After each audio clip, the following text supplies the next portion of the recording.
Hello everyone, welcome to Acad Excel. This is Sumit, your physics faculty.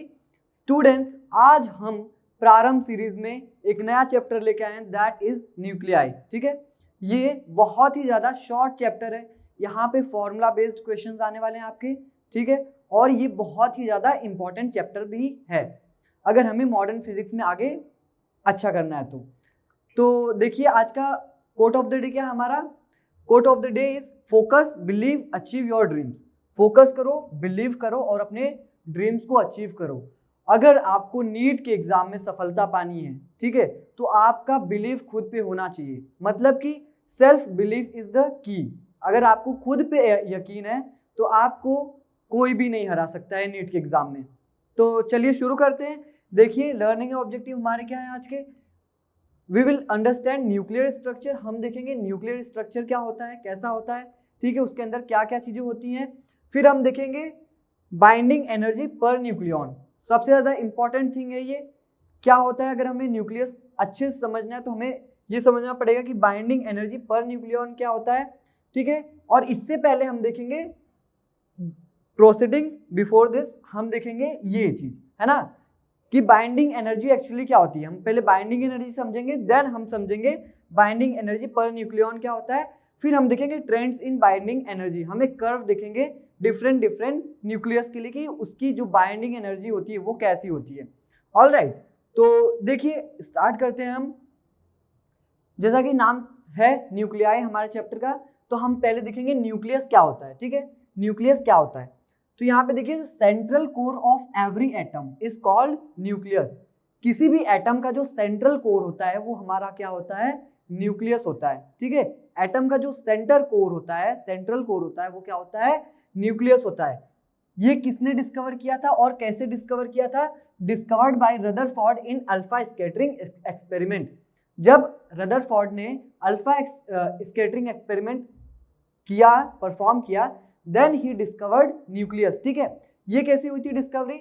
जब उन्होंने alpha particles की bombarding की gold foil पे, तब उन्होंने ऑब्जर्व किया कि कुछ जो भी बहुत सारे जो पार्टिकल्स हैं वो क्या है, पास हो जा रहे हैं शीट से, फॉइल से, एंड कुछ पार्टिकल लार्ज एंगल पे क्या हो रहे हैं? डिफ्लेक्ट हो रहे हैं, और कुछ पार्टिकल्स बाउंस बैक हो जा रहे हैं।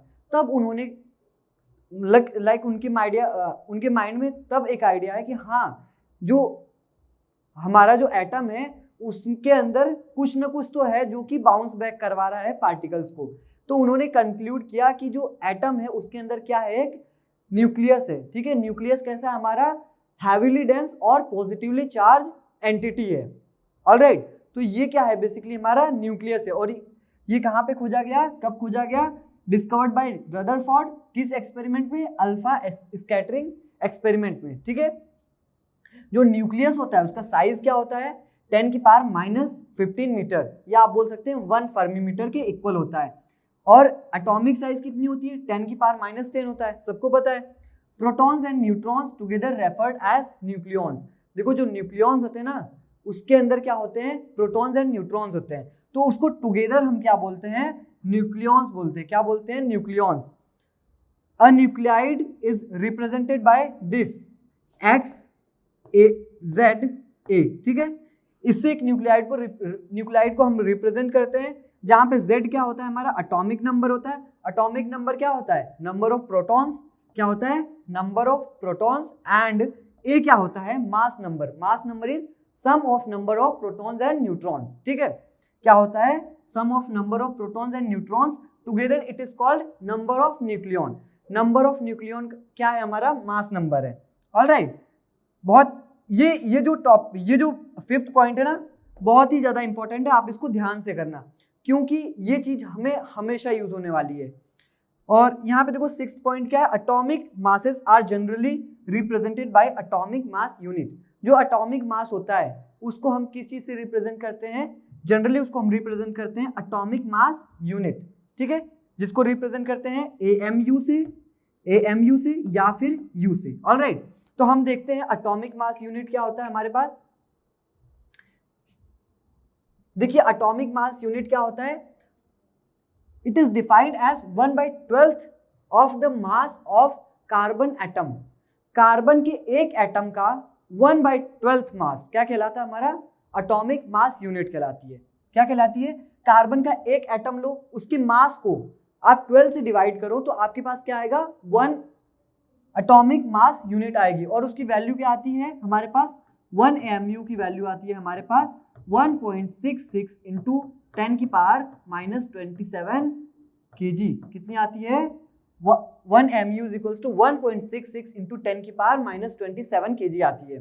ठीक है, इसको जनरली हम 1 MU को कैसे भी रिप्रेजेंट करते हैं, हम इसको ऐसा बोल देते हैं 1U शॉर्ट में। ऑलराइट, तो जब भी आपको क्वेश्चन में अगर 1 MU दिखे या 1U दिखे तो आप कंफ्यूज मत होना, क्योंकि वो दोनों चीजें क्या है हमारी? सेम है। ठीक है, तो यहाँ पे देखो कुछ वैल्यूज है जो कि आपको लर्न करना है, कुछ मासेस है। ठीक है, जैसे प्रोटॉन हो गया। प्रोटॉन क्या है हमारा? एक टाइप का क्या है? न्यूक्लियॉन है, न्यूक्लियस के अंदर पाया जाता है। तो उसका जो मास होता है वो बेसिकली क्या होता है? 1.6726 इंटू 10 की पावर -27 kg। कितना होता है? 1.6726 इंटू 10 की पावर -27 kg। ये बहुत ही ज्यादा क्लोज है किसके? एटॉमिक मास यूनिट के। अगर मैं इसको एटॉमिक मास यूनिट के टर्म्स में रिप्रेजेंट करूं तो ये कितना आएगा? MP is equals to 1.0073 U, जहां पे U क्या है हमारा? एटॉमिक मास यूनिट है। सिमिलरली न्यूट्रॉन का जो मास होता है वो थोड़ा सा ज्यादा होता है एज कंपेयर टू प्रोटॉन। वो कितना होता है? 1.6749 इंटू 10 की पावर -27 kg। अगर मैं इसको एटॉमिक मास यूनिट में रिप्रेजेंट करूं तो कितना आती है वैल्यू? 1.0086 U आती है। ठीक है, सिमिलरली इलेक्ट्रॉन का मास कितना होता है? 9.1 इंटू 10 की पावर -31 kg होता है। एंड इसको अगर मैं AMU में रिप्रेजेंट करूं एटॉमिक मास यूनिट में तो कितना होता है मेरा? 0.00055 U। ठीक है, तो ये जो वैल्यूज हैं, ये जो वैल्यूज है आपको लर्न होना चाहिए। ठीक है, लर्न होना चाहिए। ऑलराइट, नाउ आगे देखो आप, आगे देखो न्यूक्लियर रेडियस। न्यूक्लियर रेडियस क्या होता है? बेसिकली जो रेडियस ऑफ न्यूक्लियस होता है वो क्या होता है? तो यहाँ पे आप देखो, सपोज ये हमारे पास एक न्यूक्लियस है, मैं इसको अच्छे से ड्रॉ कर देता हूं। Suppose this is nucleus. Alright, तो इसका रेडियस होगा कुछ ना कुछ। न्यूक्लियस को हम कैसा कंसिडर करते हैं? स्फेरिकल शेप का। ऑलराइट, तो इसका रेडियस क्या होगा? R होगा। तो यहाँ पे ये जो रेडियस निकल के आता है, अगर हम कैलकुलेशंस करें तो ये रेडियस क्या निकल के आता है हमारा? R is equals to R0 A की power 1/3। R is equals to R0 A की पावर 1/3, जहां पे R0 क्या होता है? एक कांस्टेंट होता है, उसकी वैल्यू क्या होती है? 1.2 FM, 1.2 fermi metre. Alright, and A क्या है हमारा? A is mass number. क्या है A हमारा? A is mass number. Alright, and mass number क्या होता है? Sum of neutron plus proton, है ना? Number of neutron and number of proton का जो सम होता है वो क्या होता है हमारा? मास नंबर होता है। ऑलराइट, तो ये याद रहेगा सबको। R is equals to R0 A की power 1/3। R is equals to R0 A raise to 1/3। Alright, ये इंपॉर्टेंट फॉर्मूला याद होना चाहिए आपको। इसको मैं आपको ये याद होना चाहिए जी। ये हो गया हमारा रेडियस का फॉर्मूला। किसके रेडियस का? न्यूक्लियस के रेडियस का, and it is called nuclear radius. यहां पे आप देखो कुछ क्वेश्चन है, आपको बोला है calculate R for nuclear radius calculate करनी है हाइड्रोजन न्यूक्लियस के लिए। तो यहाँ पे देखो हाइड्रोजन का मास नंबर कितना होता है हमारे पास? मास नंबर कितना होता है हाइड्रोजन का? कितना होता है? 1 होता है। और मुझे रेडियस का फॉर्मूला क्या पता है? R is equals to R0 A की पावर 1/3। तो R इज इक्वल्स टू क्या हो जाएगा? R0 क्या होता है हमारा? 1.2 FM। Alright, 1 race to 1/3। तो R इज इक्वल्स टू क्या हो गया हमारा? 1.2 FM। ठीक है, रेडियस ऑफ हाइड्रोजन न्यूक्लियस कितना होता है? 1.2 फर्मी मीटर। अगर मैं वहीं पे एल्यूमिनियम 27 की बात करूं, मास नंबर कितना है? 27 है। तो रेडियस क्या होगा? R is equals to R0 A raise to 1/3। तो R is equals to R0 1.2 FM। A क्या है हमारा? 27 है रेस टू 1/3। तो यहाँ पे देखो R is equals to 1.2 FM into 27 raise to 1/3 is what? इसको मैं 3 क्यूब लिख सकता हूँ। तो 3 क्यूब की पावर 1/3 क्या हो जाएगा? 3 हो जाएगा। तो यहाँ पे जो रेडियस आने वाला है वो क्या आ जाएगा? That will be 3.6 FM। ठीक है, कितना आ जाएगा मेरा 3.6 FM आ जाएगा। फाइन, आगे हमें कैलकुलेट करने किसी भी न्यूक्लियस का, अगर हमें मास नंबर पता हो तो हम उसका क्या कैलकुलेट कर सकते हैं, न्यूक्लियर रेडियस कैलकुलेट कर सकते हैं by formula R R0 into A⁻⁴। Alright, तो मूव करते हैं हम नेक्स्ट टॉपिक पे, दैट इज न्यूक्लियर डेंसिटी। किसी भी ऑब्जेक्ट का डेंसिटी क्या होता है, total mass by total volume. तो सिमिलरली यहाँ पे जो न्यूक्लियर डेंसिटी निकालेंगे हम, न्यूक्लियस की डेंसिटी निकालेंगे, वो क्या आ जाएगी, total mass by total volume आएगी। क्या आएगी, total mass by total volume. मैं इसको अच्छे कलर से लेता हूँ। m इज इक्वल्स टू क्या आ जाएगा, डेंसिटी हमें निकालना है, डेंसिटी इज इक्वल्स टू क्या होगा, total mass by total volume. Alright, अब हमने न्यूक्लियस को किस शेप का अज्यूम किया है, स्फेरिकल, और स्फेयर का वॉल्यूम कितना होता है 4/3 पाई r क्यूब। ऑलराइट, तो v इज इक्वल्स टू क्या होता है 4/3 पाई r, क्या है हमारा, r is R0 A⁻⁴ cube. तो यहां से देखिए v इज इक्वल्स टू क्या आ जाएगा हमारे पास, v is equals to 4/3 pi R0 cube a। ठीक है, ये हमारा क्या आ गया, v आ गया। ऑलराइट, अब हमें क्या कैलकुलेट करना है, we have to calculate density. तो देखिए डेंसिटी क्या होता है हमारा, मैं डेंसिटी कैलकुलेट करता हूं अब।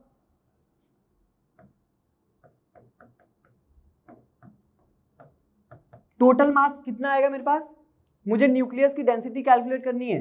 न्यूक्लियस में न्यूक्लियॉन्स होते हैं, ठीक है, तो न्यूक्लियॉन्स कितने हैं, एक न्यूक्लियॉन का मास इनटू कितने हैं, नंबर ऑफ न्यूक्लियॉन्स। ठीक है, टोटल मास कैसे आएगा, mass of one nucleon into number of nucleons.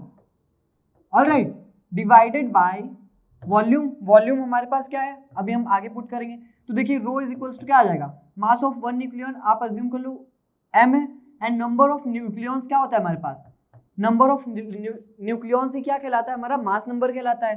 तो a डिवाइडेड बाय v क्या है हमारे पास 4/3 पाई R0 क्यूब a। तो a से a कैंसिल, तो रो हमें क्या मिल जाने वाला है यहाँ पे, that will be 3/4 m divided by pi R0 cube. Alright, ये हमारे पास क्या आ गई, डेंसिटी आ गई किसी भी न्यूक्लियस की। अब आप मुझे बताओ जो डेंसिटी है क्या वो मास नंबर पे डिपेंड कर रहा है, नहीं कर रहा है। यहाँ पे आप देखो जो वॉल्यूम है, वॉल्यूम डिपेंड्स ऑन A, है ना। लेकिन अगर मैं डेंसिटी की बात करूं, density doesn't depend on A, है ना। देखो वॉल्यूम कैसा है, प्रोपोर्शनल है A के, लेकिन यहाँ पे जो डेंसिटी है वो नहीं डिपेंड कर रही है हमारे मास नंबर पे। ऑलराइट, तो यहाँ पे जो हमारी जो डेंसिटी आती है बेसिकली न्यूक्लियस की, वो क्या आती है हमारे पास, अगर हम वैल्यूज पुट करते हैं तो डेंसिटी हमारी क्या आती है, that is 2.3 into 10⁻17 kg metre per cube, है ना, kg पर मीटर क्यूब। जो डेंसिटी आती है फाइनल किसी भी न्यूक्लियस की, वो क्या आती है 2.3 इंटू 10⁻17 kg पर मीटर क्यूब। तो आप यहाँ से देख सकते हो जो ये डेंसिटी की वैल्यू है ये कितनी ज़्यादा ह्यूज है। मतलब कि आप यहाँ से अंदाजा लगा सकते हैं कि जो न्यूक्लियस होता है वो कितना ज़्यादा डेंस होता है। तभी जो रदरफोर्ड है उन्होंने बोला था कि जो न्यूक्लियस है, जो पार्टिकल, जो अल्फा पार्टिकल स्कैटरिंग में जो पार्टिकल्स बाउंस बैक हुए थे, तभी उन्होंने क्या कंक्लूड किया था, क्या कहा था उन्होंने, तभी कहा था कि जो हमारा न्यूक्लियस है वो क्या है, बहुत ज़्यादा डेंस है, हैवीली डेंस है ना। और वो कैसा है, पॉजिटिवली चार्ज है, क्योंकि यहाँ पे क्या होते हैं, ओनली प्रोटॉन एंड न्यूट्रॉन्स होते हैं। तो बेसिकली जो हमारा जो न्यूक्लियस होता है, दैट इज न्यूक्लियस कैसा होता है, heavily dense and positively charged. Alright, कैसा होता है, पॉजिटिवली चार्ज्ड होता है। ठीक है, तो ये हमने बात कर ली न्यूक्लियर डेंसिटी की। अब हम कुछ अच्छे प्रॉब्लम्स देखेंगे। तो यहाँ पे देखिए if radius of the aluminium 27 nucleus is taken to be RAL, then the radius of this nucleus is nearly, है ना, रेडियस हमें बताना है इसका क्या होगा। तो देखिए रेडियस का फॉर्मूला क्या होता है हमारे पास, R इज इक्वल टू क्या होता है, R0a⁻1/3। तो अगर मैं लिखूं RAL डिवाइडेड बाई RTE, तो ये क्या हो जाएगा मेरे पास, R0 से R0 कैंसिल हो जाएगा, तो यहाँ पे देखिए A of AL divided by A of TE raise to 1/3। अब आप यहाँ पे वैल्यूज पुट करो, तो वी हैव टू कैलकुलेट, हमें किसका कैलकुलेट करना है, इसका कैलकुलेट करना है, ठीक है। तो यहाँ पे देखिए इसको इनवर्स कर दो आप, RTE divided by RAL is equals to ATE क्या है हमारे पास, ATE क्या है हमारे पास 125 डिवाइडेड बाई AL क्या है हमारे पास 27, ये क्या है हमारा A है, ये क्या है A। अभी मैंने बताया था ना न्यूक्लाइड कैसे रिप्रेजेंट होता है, Z यहाँ पे होता है, A यहाँ पे होता है, मतलब मास नंबर ऊपर रिप्रेजेंट किया जाता है, फाइन। एंड ये क्या है हमारे पास 27 1/3। तो यहाँ पे देखिए ये क्या है 5 का क्यूब है, मतलब ये 5 डिवाइडेड बाई 3। तो यहाँ से जो RTE हमारे पास निकल के आने वाला है that is equals to 5/3 RAL, ठीक है। तो देखिए यहाँ पे कौन सा ऑप्शन हमारा करेक्ट हो जाने वाला है ना, 5/3 RAL। Alright, now next question देखिए, यहाँ पे क्या बोला गया, nuclear radius of 64 Cu in Fermi is. हमने अभी ऑलरेडी 2 क्वेश्चन कर लिए हैं, हमने एल्यूमिनियम और हाइड्रोजन का कैलकुलेट किया था, है ना। तो यहाँ पे देखो रेडियस कैलकुलेट करना, तो R इज इक्वल्स टू क्या हो जाएगा, R0a⁻1/3। तो R is equals to R0 हमारे पास कितना है 1.2 FM और 64⁻1/3।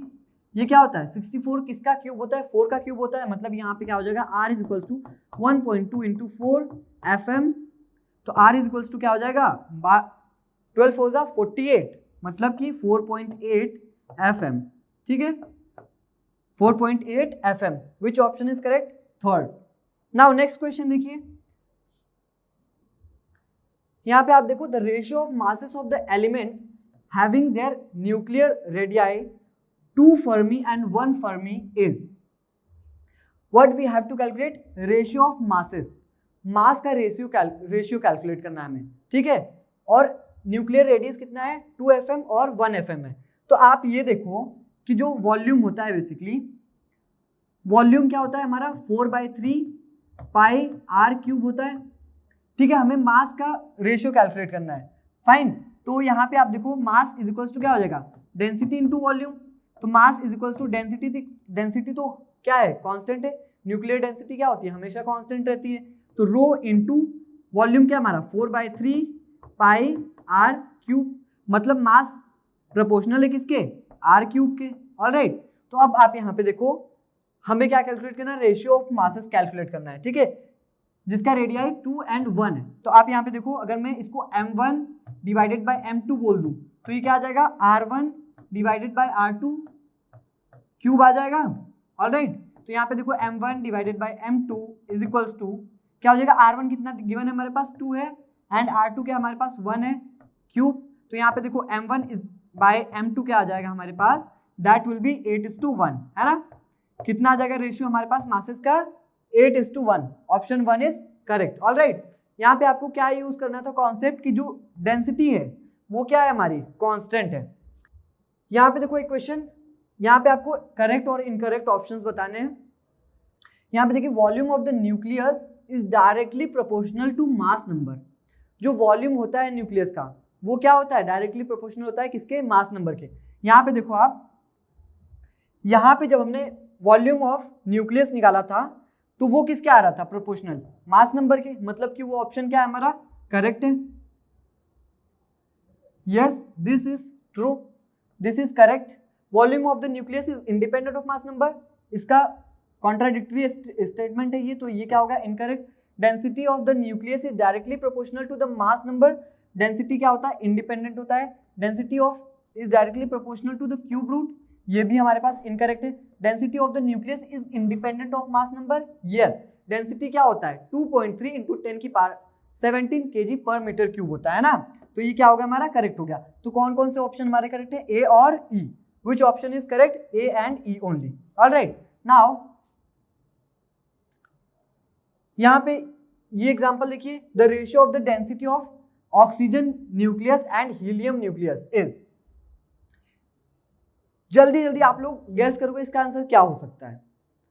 अभी हम बहुत देरी से मैं एक चीज चिल्ला चिल्ला के बोल रहा हूं कि न्यूक्लियर डेंसिटी क्या है, for every nucleus it is constant, that is 2.3 into 10⁻17 kg पर मीटर क्यूब। तो अगर मुझे रेशियो निकालनी है density of oxygen and density of helium nucleus, alright, तो ये डेंसिटी कितनी आने वाली है मेरी, क्या आ जाएगी, रेशियो निकालना है, क्या आ जाएगा, 1:1 आ जाएगा, क्योंकि इसका भी कितना होगा, सेम होगा, और इसका भी कितना होगा, सेम होगा। ठीक है, तो ये कितना आ जाएगा हमारे पास, 1:1 आ जाएगा। ऑलराइट, तो यहाँ पे देखिए which is correct, third is correct. Alright, now ये क्वेश्चन देखिए, the volume occupied by an atom is greater than the volume of the nucleus by a factor of about. अभी हमने फर्स्ट स्लाइड में देखा था कि जो रेडियस ऑफ मतलब साइज ऑफ न्यूक्लियस होता है वो क्या होता है, 10⁻⁻15 metre, and that of atom is 10⁻⁻10 metre, है ना। तो हमें यहाँ पे क्या बोला है, वॉल्यूम ऑक्यूपाइड कितना होगा, एटम का कितना ज्यादा होगा न्यूक्लियस से। तो वॉल्यूम क्या होता है, प्रोपोर्शनल टू r³ होता है इन केस ऑफ स्फीयर, क्योंकि जो एटम और न्यूक्लियस होते हैं उनको कैसा कंसीडर करते हैं, स्फीयर शेप का। ऑलराइट, तो v atom divided by v nucleus, इसका एटम का रेडियस कितना था हमारे पास, कितना था, 10⁻⁻10। ऑलराइट, एंड इसका कितना था, 10⁻⁻15 क्यूब। तो यहाँ पे आप देखो VA divided by VN is equals to, ये ऊपर जाएगा तो क्या हो जाएगा, 10⁵ हो जाएगा, एंड 10⁵ का क्यूब क्या हो जाएगा, 10⁵15। ऑलराइट, तो यहाँ पे देखो VA इज इक्वल्स टू क्या आ गया हमारे पास, volume of atom is equals to 10 times of 10⁻15 times of volume of nucleus. ठीक है, तो यहाँ पे कौन सा ऑप्शन हमारा करेक्ट हो जाएगा, option 4 will be correct. Alright, अब हम देख लेते हैं कुछ टर्म्स जैसे कि आइसोटॉप्स, आइसोबार्स एंड आइसोटोन्स। देखिए आइसोटॉप्स क्या होते हैं, ऐसे न्यूक्लियस जिनमें प्रोटॉन सेम हो। ठीक है, प्रोटॉन क्या हो, सेम हो, प्रोटॉन सेम। ठीक है, प्रोटॉन सेम है, नंबर ऑफ प्रोटॉन सेम है, मतलब कि क्या है, Z क्या है, सेम है। ठीक है, क्या है, Z हमारा सेम है। आइसोबार्स की मैं बात करूं तो आइसोबार्स ऐसे न्यूक्लियस जिनमें क्या हो, मास नंबर सेम हो, क्या हो, mass number same. Alright, mass number is same, मतलब कि क्या सेम हो, A सेम हो। ऑलराइट, एंड आइसोटोन्स ऐसे न्यूक्लियस जिनमें क्या हो, न्यूट्रॉन सेम हो। ऑलराइट, क्या सेम हो हमारे, न्यूट्रॉन्स सेम हो, ये क्या, N। ऑलराइट, तो अगर मुझे मान लो Z क्या है मेरा, नंबर ऑफ प्रोटॉन है, A क्या है मेरा मास नंबर है, N क्या है मेरा नंबर ऑफ न्यूट्रॉन्स है। तो अगर मैं A को लिखूं तो मैं A को क्या लिख सकता हूँ, Z+N। अगर मैं नंबर ऑफ न्यूट्रॉन्स निकालना चाहूँ तो क्या हो जाएगा, A-Z, मतलब mass number minus number of proton will give you what, number of neutron. ठीक है, ये फॉर्मूला याद होना चाहिए हमें, क्योंकि आगे हम कुछ टॉपिक्स डिस्कस करने वाले हैं, उसमें ये फॉर्मूला फ्रिक्वेंटली यूज होने वाला है। Now energy mass conversion. देखिए आइंस्टीन ने बताया कि मास को एनर्जी में और एनर्जी को मास में कन्वर्ट किया जा सकता है।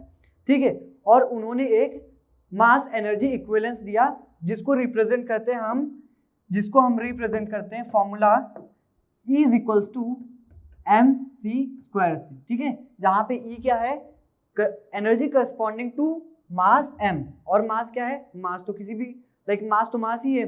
ठीक है, तो अगर मैं 1 AMU that is 1 atomic mass unit के करस्पॉन्डिंग एनर्जी देखता हूं तो वो देखिए कितनी आने वाली है मेरी, 1 AMU का वैल्यू क्या होता है हमारे पास, 1.66 इंटू 10⁻27 kg होता है। ऑलराइट, एंड मेरे पास C जो है, C is what, speed of light, वो क्या होता है हमारे पास, 3 इंटू 10⁸ मीटर पर सेकेंड। ठीक है, मैं यहाँ अगर वैल्यूज पुट करूँ तो E इज इक्वल्स टू क्या आने वाला है, देखिए 1.66 इंटू 10⁻27 इंटू 3 इंटू 10⁸ स्क्वायर, ठीक है। जब इसको हम सॉल्व करेंगे तो ये जो एनर्जी आती है बेसिकली ये क्या है, जूल में, तो ये एनर्जी बहुत ज्यादा लार्ज होती है। तो अगर हम इसको मेगा इलेक्ट्रॉन वोल्ट में लिखें तो ये क्या आता है हमारा, ये क्या आता है हमारा 931.5 मेगा इलेक्ट्रॉन वोल्ट, है ना। अगर इलेक्ट्रॉन वोल्ट के टर्म्स में देखें तो ये एनर्जी बहुत ज्यादा क्या है, लार्ज है। अगर जूल के कंपैरिजन में देखें तो ये क्या है, स्मॉल है, ठीक है। तो जो एनर्जी आता है करस्पॉन्डिंग टू 1 AMU वो क्या आता है हमारा 931.5 मेगा इलेक्ट्रॉन वोल्ट। ऑलराइट, तो आप यहाँ पे देखो कुछ क्वेश्चन है हमारे पास the energy equivalent of 1 atomic mass unit is, 1 atomic mass unit का एनर्जी हमने कितना कैलकुलेट किया था, 931.5 मेगा इलेक्ट्रॉन वोल्ट, ठीक है। देखिए कौन सा ऑप्शन मैच कर रहा है, ऑप्शन 3, क्योंकि 931 यहाँ पे 0.5 को नेग्लेक्ट कर दिया गया है। नाउ देखिए क्वेश्चन यहाँ पे,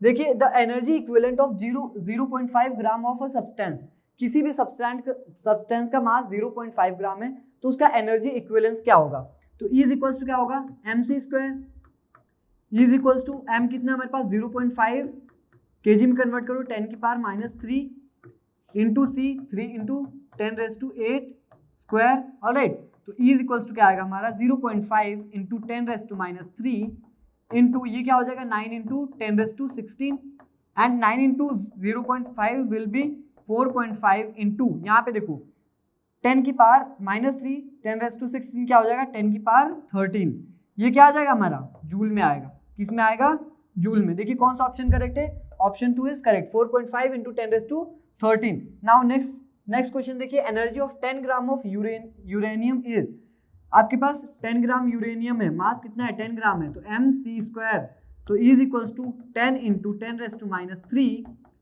इंटू 3 इंटू 10⁸8 स्क्वायर। यहाँ पे देखो आप सॉल्व करो तो ये क्या हो जाएगा 10⁻² इंटू 9 इंटू 10⁻16, तो E इज इक्वल्स टू क्या आएगा हमारे पास 9 इंटू 10⁻14 जूल, है ना, 9 इंटू 10 की पावर 14, तो क्या आ जाएगा ऑप्शन 2 इज करेक्ट। नाउ देखिए यहाँ पे मास डिफेक्ट सबसे इंपॉर्टेंट टॉपिक है ये इस चैप्टर का, जो मोस्टली न्यूमेरिकल्स आते हैं हमारे क्वेश्चन वो इस टॉपिक से आने वाले हैं, ठीक है। तो हमें इस टॉपिक को बहुत अच्छे से समझना है। देखिए मास डिफेक्ट क्या होता है, basically mass of a nucleus is always less than the sum of masses of its constituent nucleons, this difference is called mass defect।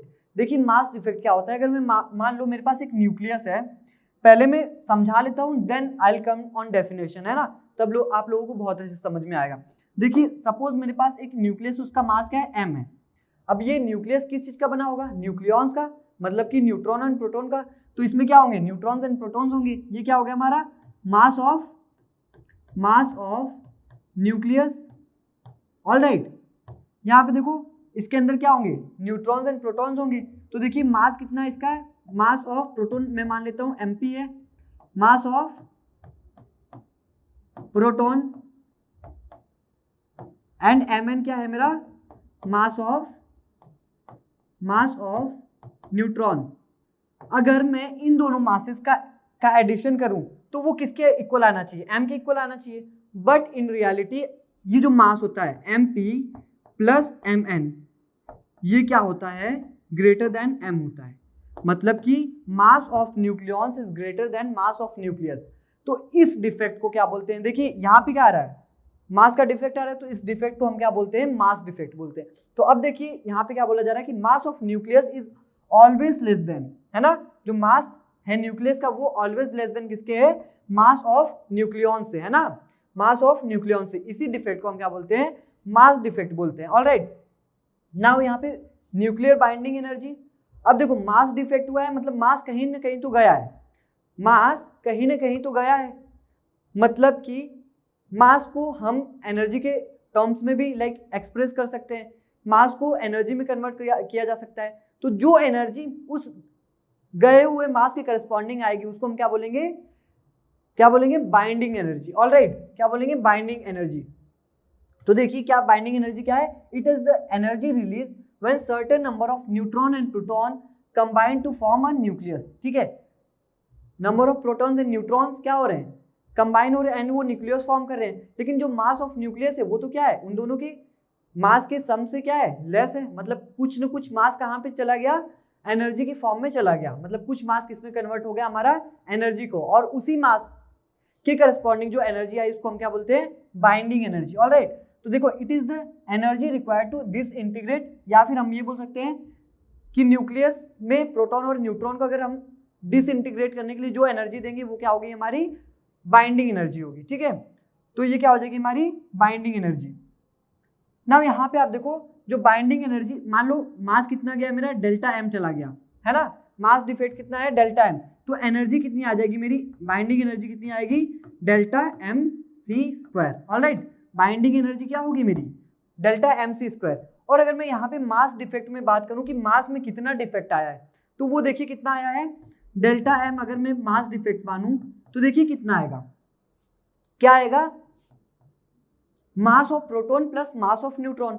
Mass of proton मतलब टोटल मास ऑफ प्रोटॉन कितना लिखेंगे हम, ZMP लिखेंगे, जहां पे Z क्या है हमारा, नंबर ऑफ प्रोटॉन्स है, ZMP plus what, ZMP plus number of neutrons हमने क्या निकाला था, A माइनस Z निकाला था, तो ये क्या आ जाएगा, A minus Z MN, alright, minus mass of nucleus. तो ये जो आया है mass, that is called mass defect. कितना है, mass of proton plus mass of neutron minus mass of nucleus, ये क्या है हमारा, डेल्टा एम है, क्या है, मास डिफेक्ट। अगर मैं इसके करस्पॉन्डिंग एनर्जी लिखूं तो वो बाइंडिंग एनर्जी मेरी कितनी आएगी, डेल्टा एम सी स्क्वायर आएगी।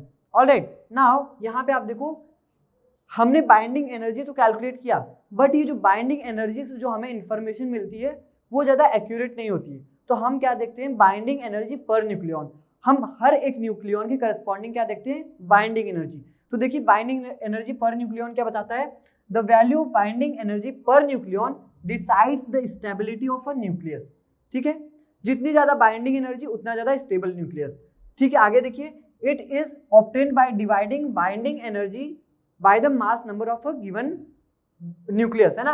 अगर मुझे बाइंडिंग एनर्जी पर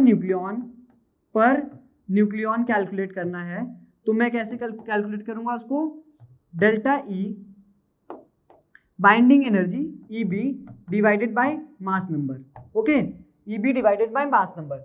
more the value of binding energy per nucleon, जितनी ज्यादा बाइंडिंग एनर्जी होगी उतना ज्यादा स्टेबल हमारा क्या होगा, न्यूक्लियस होगा। ऑलराइट, तो ये इंपॉर्टेंस है बाइंडिंग एनर्जी पर न्यूक्लियंस की। अब हम देखते हैं इसका ट्रेंड कैसा होता है। यहाँ पे हम देखते हैं इसका ट्रेंड कैसा है, हर एक न्यूक्लियस का जो कर्व अगर हम बनाए तो वो कैसा आता है बेसिकली।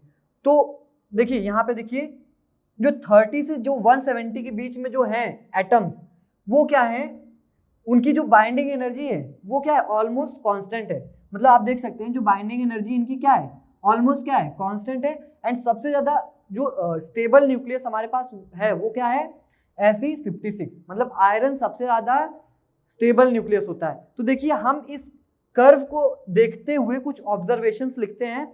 वो ऑब्जर्वेशंस हमारे क्या क्या हैं, देखिए, since binding energy per nucleon value are high, है ना, कितने होते हैं, मेगा इलेक्ट्रॉन वोल्ट में होते हैं। ऑलराइट, जो बाइंडिंग एनर्जी होता है वो बहुत ही ज्यादा स्मॉल होता है, लेकिन जो बाइंडिंग एनर्जी पर न्यूक्लियन होता है वो बहुत ही ज्यादा हाई वैल्यू होती है। कितनी होती है, उसकी रेंज क्या होती है, मेगा इलेक्ट्रॉन होती है ना। तो so there must be a strong nuclear force that binds nucleon, है ना। वहां पे एक क्या होगा, स्ट्रॉन्ग न्यूक्लियर फोर्स होगा जो कि क्या करेगा, न्यूक्लियंस को बाइंड करेगा। ऑलराइट, देखो binding energy is lower for light nuclei as well as heavy nuclei.